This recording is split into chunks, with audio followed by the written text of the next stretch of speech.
அரக்கோணத்தில் வாக்காளர்களுக்கு பணம் கொடுத்ததாக எழுந்த புகாரில் 2 லட்சம் ரூபாய்க்கும் அதிகமான பணத்தை அதிகாரிகள் பறிமுதல் செய்தனர். அரக்கோணம் மக்களவைத் தொகுதியின் பல்வேறு பகுதிகளிலும் வாக்காளர்களுக்கு பணப்பட்டுவாடா செய்யப்படுவதாக புகார் எழுந்தது. இதனைத் தொடர்ந்து காவேரிப்பாக்கம், வாலாஜாபேட்டை, சோளிங்கர் உள்ளிட்ட இடங்களில் தேர்தல் பறக்கும் படை அதிகாரிகள் சோதனையில் ஈடுபட்டனர். இதில் காவேரிப்பாக்கத்தில் அதிகாரிகளை கண்டதும் ஒரு கும்பல் பணத்தை வீசிவிட்டு தப்பியோடியது. பல்வேறு இடங்களில் நடத்தப்பட்ட சோதனையில் ஒட்டுமொத்தமாக 2,23,000 ரூபாயை அதிகாரிகள் பறிமுதல் செய்தனர்.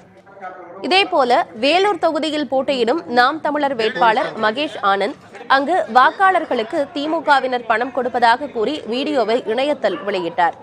இது தொடர்பாக வேட்பாளர் மகேஷ் ஆனந்திடம் சிலர் வாக்குவாதத்தில் ஈடுபட்டனர். தகவல் அறிந்து சென்ற காவல்துறையினர் தகராறில் ஈடுபட்டவர்களை அனுப்பி வைத்தனர். இல்லையா? போன்லயே ரெக்கார்ட் ஆயிருக்கு.